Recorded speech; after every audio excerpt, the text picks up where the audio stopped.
Hello student, हम लोग class 10th का फर्स्ट चैप्टर रासायनिक अभिक्रिया एवं समीकरण को स्टडी कर रहे थे। ठीक है, उसमें हम लोगों ने बेसिक जितने भी कंसेप्ट से उनको हमने देख लिया था। परिवर्तन क्या होते हैं, रासायनिक परिवर्तन किसे कहते हैं, ठीक है, अभिकारक क्या होता है, क्रियाफल क्या होता है, इस सभी को हम लोगों ने पिछले वीडियो में देख लिया था। इस वीडियो में हम लोग का नेक्स्ट टॉपिक है रासायनिक समीकरण, जिसको इंग्लिश में कहते हैं केमिकल इक्वेशन। रासायनिक समीकरण क्या होता है? रासायनिक अभिक्रिया को रासायनिक समीकरण द्वारा निरूपित किया जाता है। जैसे कोई भी रासायनिक अभिक्रिया हो रही है, केमिकल रिएक्शन हो रहा है, उसको हम लोग रासायनिक समीकरण द्वारा डिनोट करते हैं। ठीक है, जैसे कोई भी फार्मूला है मैथमेटिक्स में, कोई भी फार्मूला है तो उसको हम लोग a प्लस बी, जैसे a प्लस बी का होल स्क्वायर है तो a प्लस बी से डिनोट करते हैं, a square plus B square plus 2ab। ठीक है, उसी तरह रासायनिक अभिक्रिया है, जो भी रासायनिक अभिक्रिया हो रही है उसको हम लोग रासायनिक समीकरण केमिकल इक्वेशन के द्वारा निरूपित करते हैं, उसी को कहते हैं रासायनिक समीकरण। ठीक है, तो हम अपना नेक्स्ट हेडिंग डाल लेते हैं, रासायनिक समीकरण। रासायनिक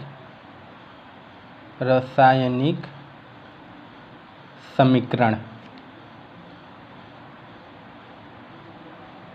रासायनिक समीकरण जिसको इंग्लिश में कहते हैं केमिकल इक्वेशन। केमिकल इक्वेशन, रासायनिक समीकरण, केमिकल इक्वेशन क्या होता है? रासायनिक समीकरण रासायनिक अभिक्रिया को रासायनिक समीकरण द्वारा निरूपित किया जाता है। ठीक है, रासायनिक समीकरणों के अभिकारकों और उत्पादों में पदार्थ के प्रतीक सूत्र का इस्तेमाल किया जाता है। अभी हम लोगों ने अभिकारक और उत्पाद पढ़ा था। जो भी रिएक्शन में भाग लेते हैं उनको अभिकारक कहते हैं, उनसे जो रिजल्ट फाउंड होता है, जो उनसे बनता है, उसको हम लोग क्या कहते हैं? उत्पाद कहते हैं। ठीक है, जो भाग लेता है उसको इंग्लिश में रिएक्टेंट कहते हैं, जो बनता है उसको इंग्लिश में क्या कहते हैं? प्रोडक्ट कहते हैं। ठीक है, तो इसको नोट कर लेते हैं। रासायनिक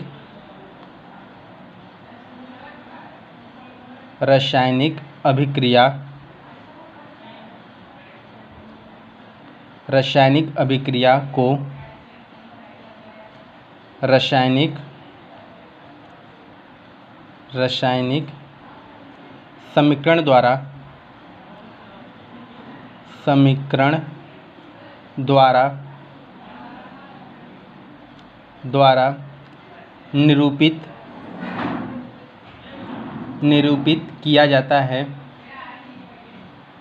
निरूपित किया जाता है। ठीक है, फिर रासायनिक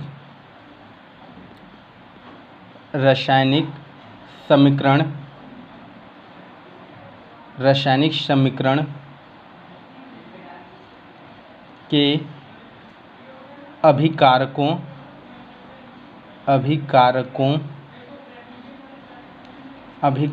और उत्पादों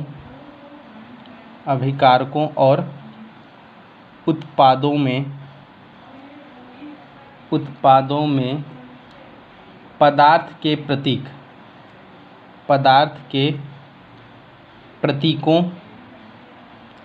प्रतीकों को क्या कहते हैं? सूत्र। ठीक है, जैसे हाइड्रोजन है तो H से दिखाते हैं।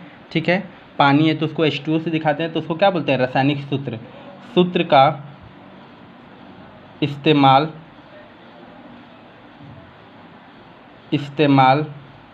किया जाता है।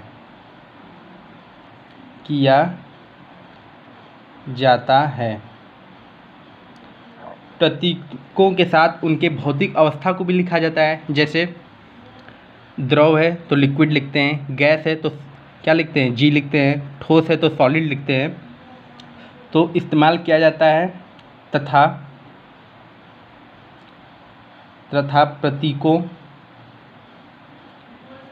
प्रतीकों के साथ उनकी भौतिक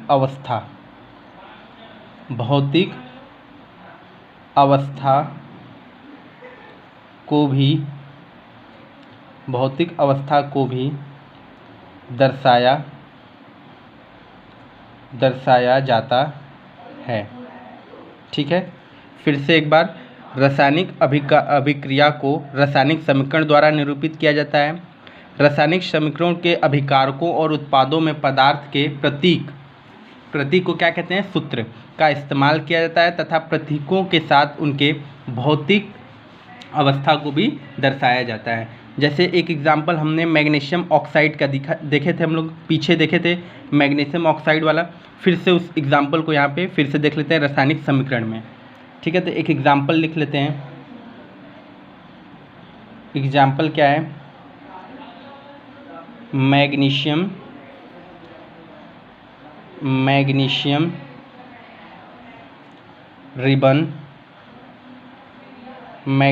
रिबन का वायु मतलब ऑक्सीजन से, मैग्नीशियम रिबन का वायु ऑक्सीजन में दहन कर मैग्नीशियम ऑक्साइड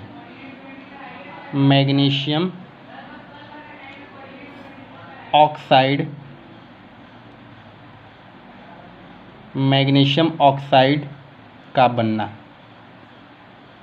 ठीक है, हम लोग इस रिएक्शन को देखते हैं कि मैग्नीशियम रिबन का वायु ऑक्सीजन में दहन कर मैग्नीशियम ऑक्साइड का बनना। देखिए मैग्नीशियम को किससे डिनोट करते हैं, Mg से। ठीक है, और ऑक्सीजन यहाँ पे O2 है, तो मैग्नीशियम जब ऑक्सीजन से रिएक्ट करता है तो क्या बनाता है, मैग्नीशियम ऑक्साइड, जिसका रासायनिक फार्मूला क्या है, MgO। Mg क्या है, सॉलिड है। तो अभी हम लोगों ने लिखा था प्रतीकों के साथ उनके भौतिक अवस्था, तो Mg सॉलिड है मतलब ठोस है, तो इसको किससे दिखा रहे हैं, S से। ये S क्या डिनोट कर रहा है, ठोस, जिसको इंग्लिश में सॉलिड कहते हैं। ठीक है, O2 क्या है, ऑक्सीजन तो गैस होती है। ये G क्या दर्शा रहा है, गैस, जिसको इंग्लिश में GAS गैस कहते हैं। ठीक है, MgO ये क्या है, MgO मैग्नीशियम ऑक्साइड क्या है, ये सॉलिड है, ठोस है, सॉलिड।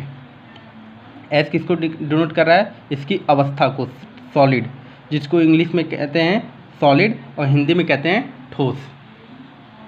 ठीक है, Mg का क्या नाम है, मैग्नीशियम,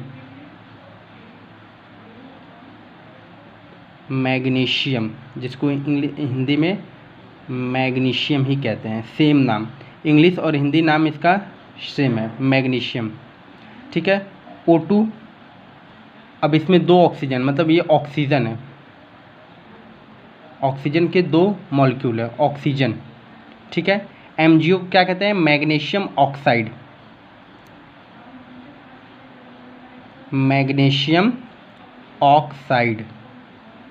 ठीक है, जिसको हम लोग MgO कहते हैं। तो कभी कभी एग्जाम में मैग्नीशियम ऑक्साइड का रासायनिक सूत्र भी आ जाता है, जिसको हम लोग MgO कहते हैं। ठीक है, हमने रासायनिक समीकरण को देख लिया। अब हम नेक्स्ट टॉपिक देखते हैं कि कोई भी रासायनिक समीकरण है तो वह संतुलित कैसे होता है, मतलब उसमें कैसे हम किसी रासायनिक समीकरण को संतुलित कर सकते हैं। तो किसी भी रासायनिक समीकरण को संतुलित करने के लिए सबसे पहले आप ऑक्सीजन को संतुलित कर दीजिए। अगर ऑक्सीजन संतुलित हो गया तो रासायनिक समीकरण अपने आप संतुलित होते चला जाता है। तो हम नेक्स्ट हेडिंग बना लेते हैं अपना, संतुलित रासायनिक समीकरण। संतुलित रासायनिक समीकरण, संतुलित, जिसको इंग्लिश में कहते हैं बैलेंस। रासायनिक को कहते हैं केमिकल और समीकरण को क्या कहते हैं, इक्वेशन। तो इसको इंग्लिश में कहते हैं balanced, BALANCED, balance chemical equation, balance chemical equation. कोई भी रासायनिक समीकरण हम लिखते हैं तो उसको बैलेंस रूप में लिखते हैं, मतलब संतुलित लिखते हैं। तो इसमें हम लोग नोट कर लेते हैं, रासायनिक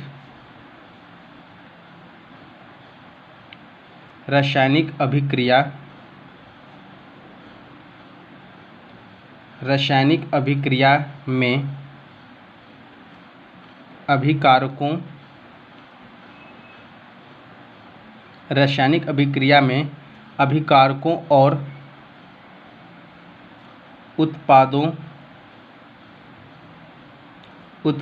में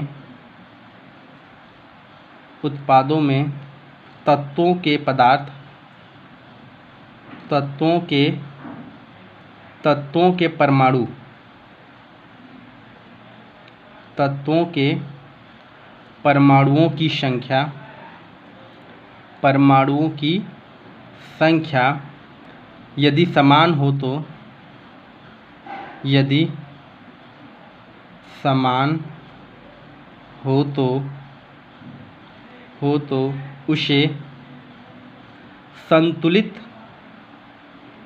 उसे संतुलित रासायनिक समीकरण कहते हैं। संतुलित रासायनिक समीकरण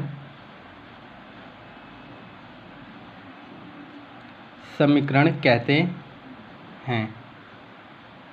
ठीक है, फिर से रासायनिक अभिक्रिया में अभिकारकों और उत्पादों में तत्वों के परमाणुओं की संख्या यदि समान हो तो उसे संतुलित रासायनिक समीकरण कहते हैं। जैसे एक एग्जांपल हम लोग जल का ले लेते हैं। हमने पीछे एक एग्जांपल लिया था जल वाला, कैसे पानी कैसे बनता है। तो एक हम लोग एग्जांपल ले लेते हैं, उदाहरण।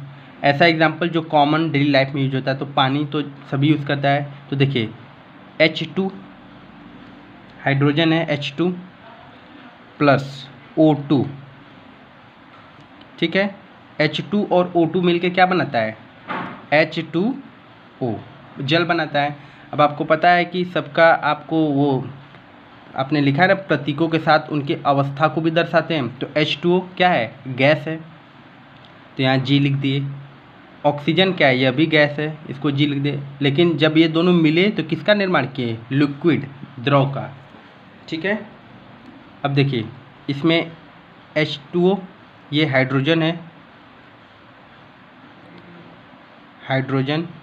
ये क्या है? ऑक्सीजन। ऑक्सीजन के 2 एटम हैं। ये H2O क्या है? ये पानी है, पानी या जल। अब देखिए क्या यह बैलेंस है? ये बैलेंस इक्वेशन है? नहीं, ये बैलेंस नहीं है। तो इनको बैलेंस करने के लिए क्या करना पड़ेगा? देखिए इधर ऑक्सीजन की संख्या कितनी है, तो यहाँ पे हम नोट कर लेते हैं। इसको ऐसे बेसिक कंसेप्ट से नोट कर लेते हैं, फिर मल्टीप्लाई करेंगे। तो यहाँ पे नोट करें। कभी भी आपको कोई भी केमिकल इक्वेशन को संतुलित करना है तो आप दोनों एक तरफ अभिकारक लिखिए, एक तरफ क्या लिख लीजिए? उत्पाद लिख लीजिए। तो ये अभिकारक होते हैं। अभी कल ही इस पे बात हुई थी। जो इस साइड का है यह क्या होता है? अभिकारक, या इसी को क्रियाकारक भी कहते हैं, जिसको इंग्लिश में कहते हैं रिएक्टेंट। ठीक है, ये क्या है? ये आपका उत्पाद है, उत्पाद, जिसको इंग्लिश में कहते हैं प्रोडक्ट। ठीक है, एक तरफ अभिकारक लेते हैं या क्रियाकारक। क्रियाकारक क्या होता है? जो केमिकल रिएक्शन में भाग लेते हैं। क्रियाकारक, जिसको रिएक्टेंट कहते हैं। रिएक्टेंट, इसको किससे डिनोट करते हैं? R से। ठीक है, इधर हम लोग ले लेते हैं उत्पाद। उत्पाद, जिसको प्रोडक्ट कहते हैं। प्रोडक्ट, जिसको P से डिनोट करते हैं। ठीक है, तो देखिए इधर हाइड्रोजन है, हाइड्रोजन लिख लीजिए। और कौन है? ऑक्सीजन है, ऑक्सीजन लिख लीजिए। ठीक, इधर भी कौन है? हाइड्रोजन है, इधर भी कितने ऑक्सीजन है, ऑक्सीजन लिख लीजिए। ठीक है, अब सबसे पहला आप ऑक्सीजन को चेक करिए। ऑक्सीजन को चेक करिए और कोशिश करिए कि ऑक्सीजन को बैलेंस करने का। ऑक्सीजन अगर बैलेंस हो गया तो बाकी चीज़ें अपने आप बैलेंस हो जाती हैं। इधर अभिकारक में ऑक्सीजन की संख्या कितनी है? 2। ठीक, यहाँ पे लिख लीजिए ऑक्सीजन 2। ठीक है, हाइड्रोजन की फिर इधर देखिए उत्पाद में ऑक्सीजन की संख्या कितनी है? 1। कितनी है? 1। ठीक है, अच्छा हाइड्रोजन की संख्या इधर देखिए कितनी है? 2। इधर भी हाइड्रोजन की संख्या कितनी है? 2। इसका मतलब हाइड्रोजन का जो परमाणु है वो तो समान है। सेम है। ऑक्सीजन के परमाणु समान नहीं है, यहाँ 2 है, यहाँ 1 है, तो इसको भी 2 बनाना पड़ेगा। तो क्या करेंगे, इधर 2 से मल्टीप्लाई कर देंगे, तो इधर भी ऑक्सीजन कितना हो जाएगा, 2। इसका मतलब आप उत्पाद में, ठीक है, इसका मतलब उत्पाद में, प्रोडक्ट में आप कितने मल्टीप्लाई करिए, 2 से, ठीक है। अब जैसे ही आपने 2 से यहाँ मल्टीप्लाई किया तो ऑक्सीजन कितना हो गया, 2, इधर भी ऑक्सीजन 2 है, लेकिन हाइड्रोजन की संख्या बढ़ गई, तो इसका मतलब हाइड्रोजन अब 2 नहीं है, 2 में इधर भी गुणा हो गया, तो ये 2 2 कितने हो गए, 4। ऑक्सीजन 2, हाइड्रोजन 4, इधर ऑक्सीजन 2, लेकिन अब हाइड्रोजन संतुलित नहीं है। इसका मतलब आप अभिकारक में हाइड्रोजन में कितने से मल्टीप्लाई कर दीजिए, 2 से। तो देखिए जब जैसे ही 2 से मल्टीप्लाई किए तो ये कितना बन गया, 4। यहाँ भी 2 से मल्टीप्लाई किए हैं तो ये कितना बन गया, 4। तो अब इधर देखिए 4 हाइड्रोजन 4 हाइड्रोजन, 2 ऑक्सीजन 2 ऑक्सीजन। इसका मतलब यह केमिकल इक्वेशन, रासायनिक समीकरण क्या हो गया, बैलेंस्ड हो गया। देखिए 4 हाइड्रोजन 4 हाइड्रोजन, 2 ऑक्सीजन 2 ऑक्सीजन।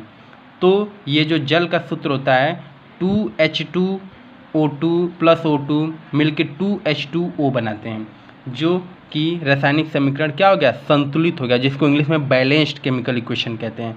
तो इसमें सबसे पहले हम ऑक्सीजन को बैलेंस करने की कोशिश करें। अगर ऑक्सीजन बैलेंस हो गया तो बाकी चीज़ें अपने आप बैलेंस होती चली जाएंगी, ठीक है, ठीक है। ये जो दिया हुआ रासायनिक समीकरण था अब ये कैसा हो गया, संतुलित हो गया। तो इसका मतलब दिया गया उदाहरण में क्रियाकारक और उत्पाद मतलब रिएक्टेंट और प्रोडक्ट में तत्वों के परमाणुओं की संख्या क्या हो गई, समान हो गई, अतः दिया गया रासायनिक समीकरण संतुलित है। इस पॉइंट को हम लोग नोट में नोट कर लेते हैं, ठीक है, इसको नोट कर लेते हैं। दिए गए उदाहरण में क्रियाकारक और उत्पाद में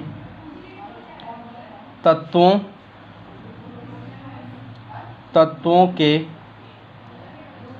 परमाणुओं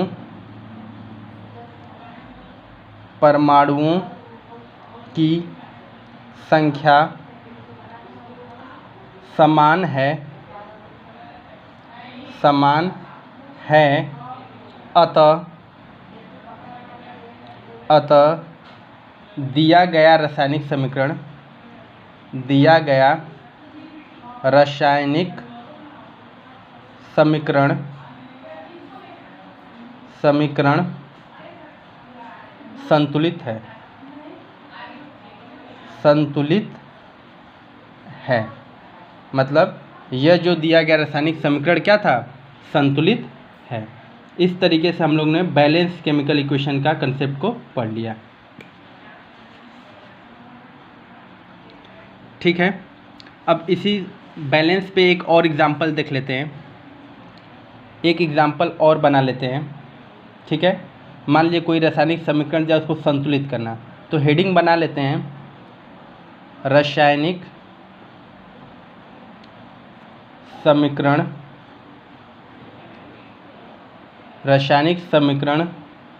संतुलित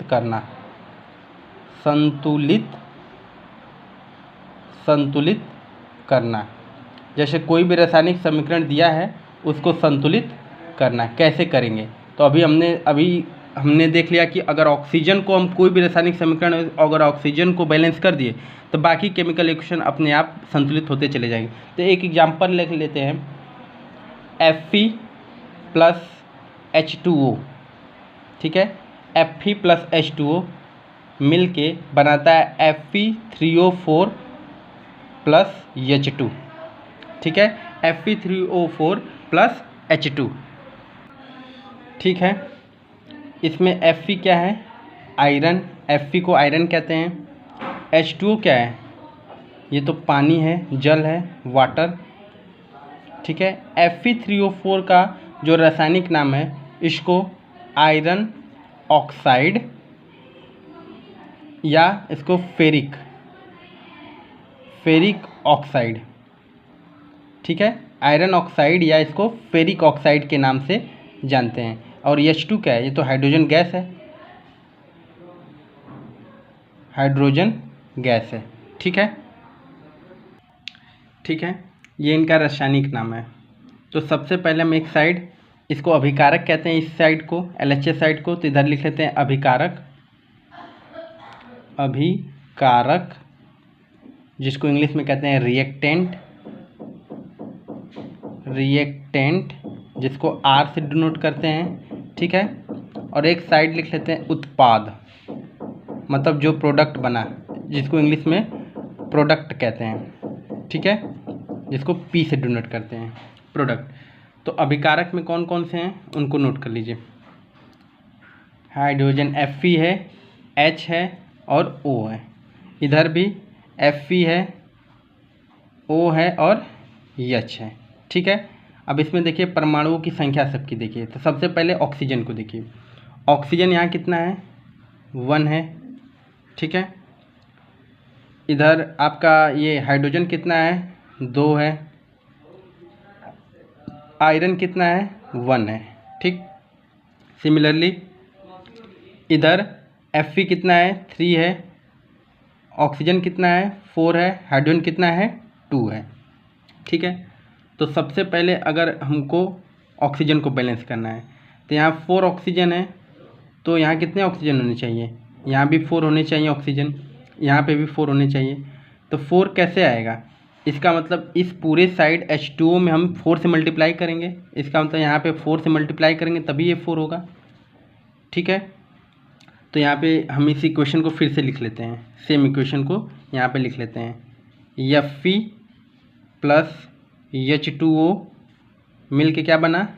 आयरन ऑक्साइड, मतलब Fe3O4 प्लस H2। ठीक है, अब देखिए यहाँ पे हाइड्रोजन कितना था? 4 है इस साइड प्रोडक्ट में, रिएक्टेंट में कितना है? अभिकारक में हाइड्रोजन कितने हैं? 2 हैं। ठीक है, तो पहले ऑक्सीजन को देखिए, ऑक्सीजन यहाँ 4 है, यहाँ ऑक्सीजन 1 है। इसका मतलब यहाँ पे ऑक्सीजन 4 होना चाहिए, तो यहाँ 4 से मल्टीप्लाई कर दीजिए। ठीक है, यहाँ आपने 4 से मल्टीप्लाई कर दिया तो ऑक्सीजन इधर भी 4 हो गए, इधर भी 4 हो गए, ऑक्सीजन बैलेंस हो गया। लेकिन जैसे ही आपने यहाँ 4 से मल्टीप्लाई किया तो ऑक्सीजन तो 4 हुए, लेकिन हाइड्रोजन कितना हो गए? हाइड्रोजन पहले से 2 थे, आपने 4 से मल्टीप्लाई किया, 4 से मल्टीप्लाई करेंगे तो हाइड्रोजन की संख्या बढ़ जाएगी। ठीक, हाइड्रोजन कितने हो जा रहे हैं? यहाँ पे देखिए 4 2 जा 8, यहाँ 4 ये मल्टीप्लाई होता है, 4 2 जा 8, 8 हाइड्रोजन हो जा रहे हैं। और इधर हाइड्रोजन कितना था? 2, इसका मतलब 4 इधर भी मल्टीप्लाई करना होगा तभी इधर 8 होंगे। ठीक है, आप यहाँ पे 4 मल्टीप्लाई किए तो हाइड्रोजन में भी 4 होगा, तो 4 2 जा 8 हाइड्रोजन होना चाहिए इधर, तो इधर भी होना चाहिए। तो इसका मतलब इधर जो हाइड्रोजन है उससे इसमें कितने से मल्टीप्लाई करना पड़ेगा? 4 से। तो यहाँ 4 से मल्टीप्लाई कर दीजिए, तो हाइड्रोजन इधर भी 8, हाइड्रोजन इधर भी 8। ठीक है, Fe इतना इधर कितना है? 3 है। Fe इधर 3 है, इधर Fe 1 है, तो इसमें 3 से मल्टीप्लाई कर देते, ये भी 3 हो जाएगा। ठीक है, तो इसका मतलब Fe में यहाँ पे 3 से मल्टीप्लाई कर दीजिए, तो 3Fe 4H2O, Fe3O4 और 4H2। अब देखते हैं, इधर 3 आयरन, इधर 3 आयरन। ठीक है, इधर 4 2 जा 8 हाइड्रोजन, इधर 4 2 जा 8 हाइड्रोजन, ये भी ठीक है। ठीक है, इधर 4 ऑक्सीजन, इधर 4 ऑक्सीजन। ठीक है, इसका मतलब कि ये जो केमिकल इक्वेशन है ये कैसे हैं? बैलेंस्ड हो गए। कौन सा? ये जो केमिकल इक्वेशन है हमने इसको क्या किया? बैलेंस कर लिया। तो कोई भी केमिकल इक्वेशन को अगर बैलेंस करना है तो सबसे पहले आप किसको बैलेंस करिए? ऑक्सीजन को। अगर ऑक्सीजन बैलेंस हो जाएगा तो बाकी केमिकल रिएक्शन अपने आप बैलेंस होने लगेंगे। ठीक है, तो ये जो विधि है जिसमें हम लोगों ने मल्टीप्लाई ये सब किया, इसको क्या कहते हैं? इसको हम लोग केमिस्ट्री में हीट एंड ट्रायल मेथड कहते हैं। क्या कहते हैं? Heat and trial method. तो लिख लेते हैं इसको, रासायनिक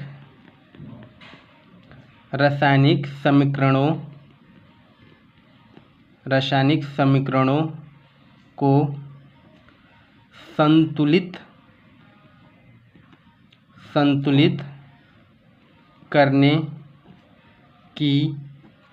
संतुलित करने की इस विधि को हीट एंड ट्रायल विधि कहते हैं। ठीक है, इस विधि को हम लोग हीट एंड ट्रायल विधि कहते हैं। सबसे ज़्यादा इम्पॉर्टेंट है, कोई भी केमिकल इक्वेशन है उसको हीट एंड ट्रायल विधि से आप क्या कर सकते हैं, संतुलित कर सकते हैं, बैलेंस कर सकते हैं। इसको हम लोग हीट एंड ट्रायल मेथड कहते हैं। इस तरीके से हम लोग केमिकल इक्वेशन को बैलेंस करना सीखें। कोई भी रासायनिक समीकरण है उसको हम लोग क्या कर सकते हैं, बैलेंस कर सकते हैं। ठीक है, सबसे ज़्यादा इम्पॉर्टेंट ये था। अब नेक्स्ट वीडियो में हम लोग हमारे अपने नेक्स्ट टॉपिक को स्टडी करेंगे, रासायनिक अभिक्रियाओं के प्रकार। इस प्रकार से, इस टाइप से रासायनिक केमिस्ट्री में बहुत सारे क्वेश्चन आते हैं। जो भी इनके प्रकार हैं कोई भी केमिकल इक्वेशन दे दिया, ठीक है, तो आपको केमिकल रिएक्शन देख के पहचानना पड़ेगा कि क्या यह रिएक्शन संतुलित हैं अथवा नहीं। संतुलित हैं उनको देखने के लिए संतुलित आप देख लिए कि हाँ बैलेंस, जो भी केमिकल रिएक्शन दिया है वह संतुलित है। संतुलित होने के बाद आप उनको देखेंगे कि उसमें कौन सा प्रोसेस हो रहा है, कौन से प्रकार ये केमिकल रिएक्शन का वह कौन सा टाइप है जो आपको उस केमिकल रिएक्शन में दिया हुआ है। तो आपको देख के केमिकल रिएक्शन देख के पहचानना पड़ेगा कि ये केमिकल रिएक्शन किस टाइप के हैं। तो इसके बाद का जो प्रकार है वो बहुत इंपॉर्टेंट है। जैसे मैं कुछ नाम बता देता हूँ, बहुत सारे प्रकार हैं लेकिन मैं कुछ नाम बता देता हूँ। जैसे संयोजन अभिक्रिया, वियोजन अभिक्रिया, इसी का दूसरा नाम अपघटन अभिक्रिया भी होता है। ऊष्माक्षेपी अभिक्रिया, ऊष्माशोषी अभिक्रिया, विस्थापन अभिक्रिया, द्विविस्थापन, ये सब वेरी इंपॉर्टेंट वाले टॉपिक हैं जो कि आपका नेक्स्ट वीडियो होने वाला है केमिस्ट्री में। उसको बहुत अच्छे से देखना है क्योंकि उसमें से बोर्ड के क्वेश्चन बहुत सारे आते हैं केमिस्ट्री में। ठीक है, तब तक आप ये जितना मैंने आज पढ़ाया उसको अच्छे से देख लीजिएगा, अच्छे से नोट कर लीजिएगा। नेक्स्ट वीडियो में हम लोग अगले टॉपिक से मिलते हैं। ये वेरी इंपॉर्टेंट पॉइंट था ये, और ये वाला पॉइंट, ये तो मोस्ट इम्पॉर्टेंट है। कोई भी केमिकल रिएक्शन है उसको संतुलित करना है। ठीक है, तब तक आप इसको अच्छे से नोट कर लीजिएगा। Thank you so much.